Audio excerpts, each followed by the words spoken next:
Assalamu alaikum guys, how are you all? Welcome back to an educational video.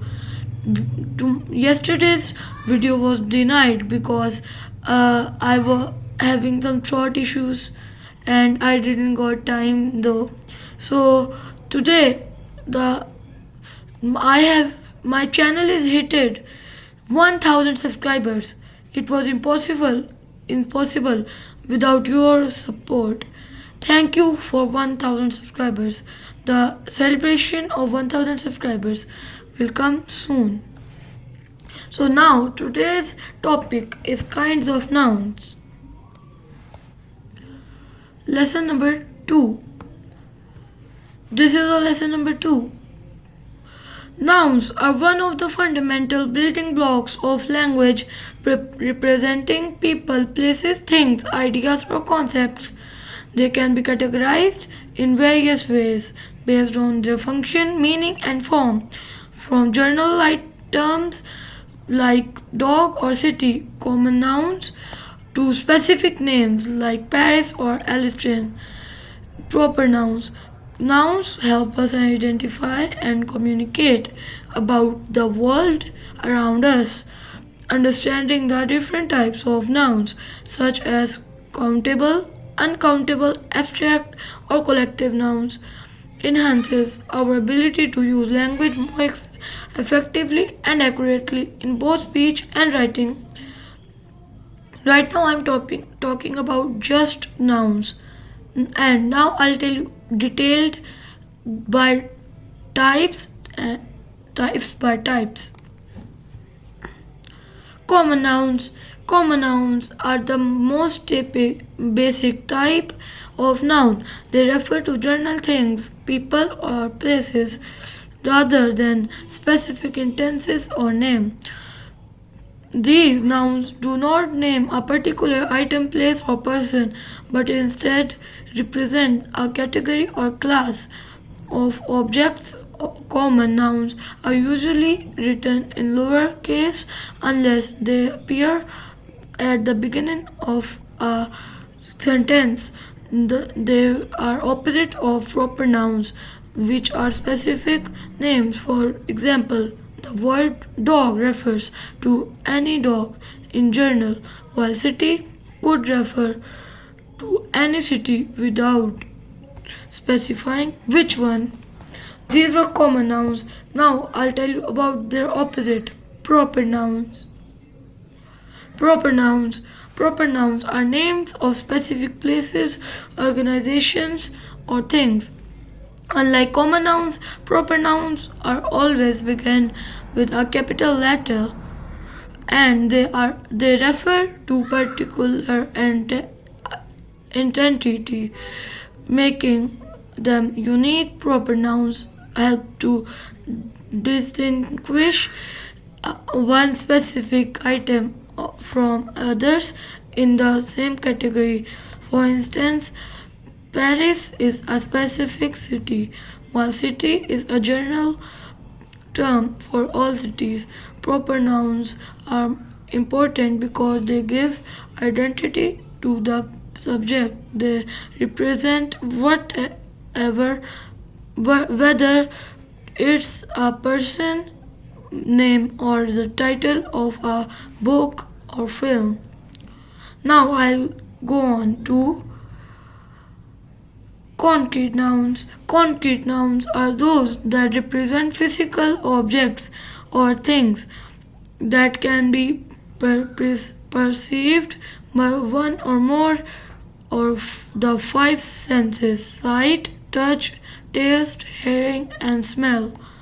These nouns represent tangible things that exist in the real world and can be physically interacted with.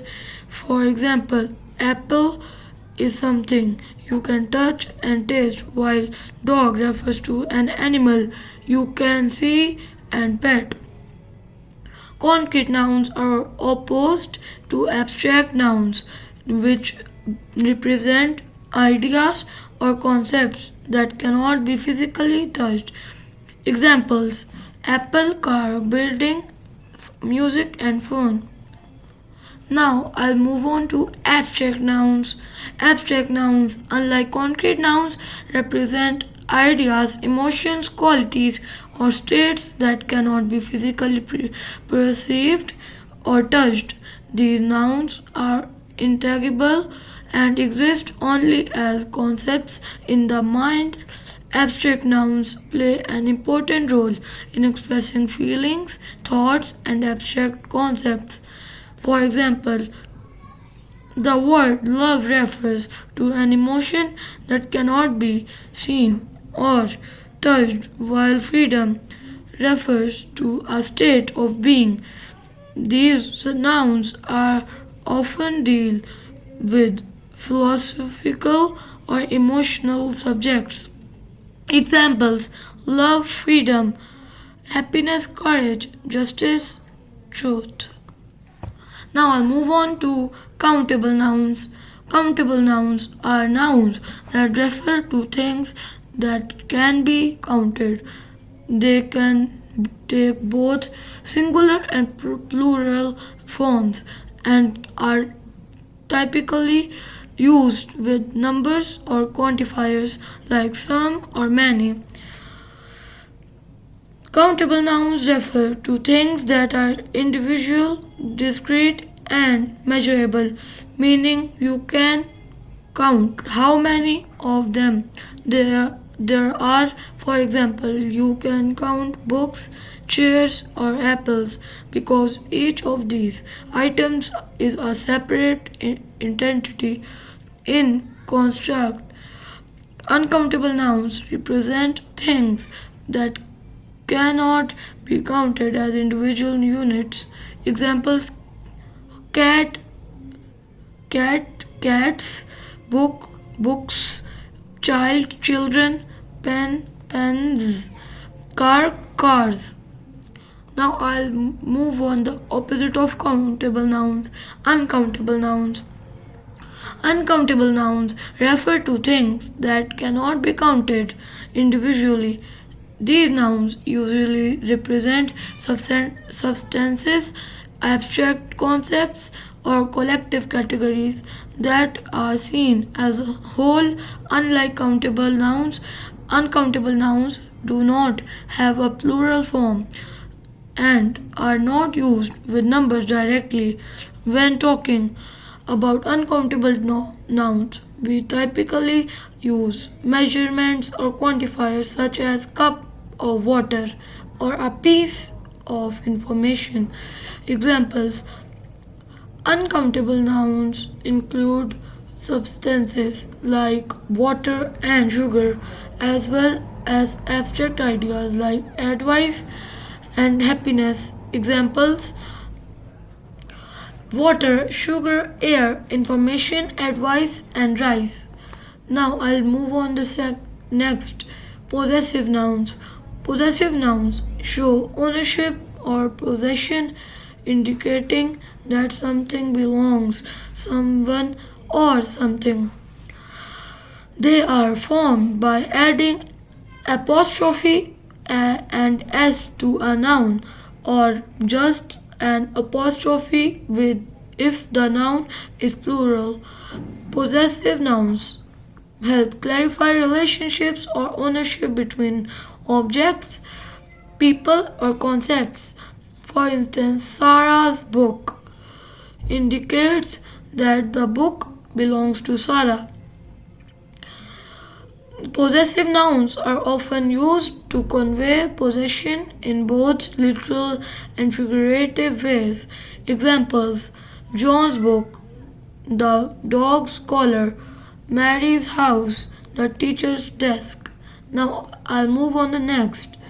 Compound nouns. Compound nouns are made up of two or more words that combine to form a single noun. These nouns are often created by joining two words together, sometimes with a hyphen and sometimes as a single word. Compound nouns can describe a variety of objects, ideas, or actions. For example, toothbrush combines tooth and brush. to describe an item used for cleaning teeth, while mother-in-law combines mother in and law to describe a family member. Examples: toothbrush, mother-in-law, snowman, airport, and bathroom. Now I'll move on singular nouns.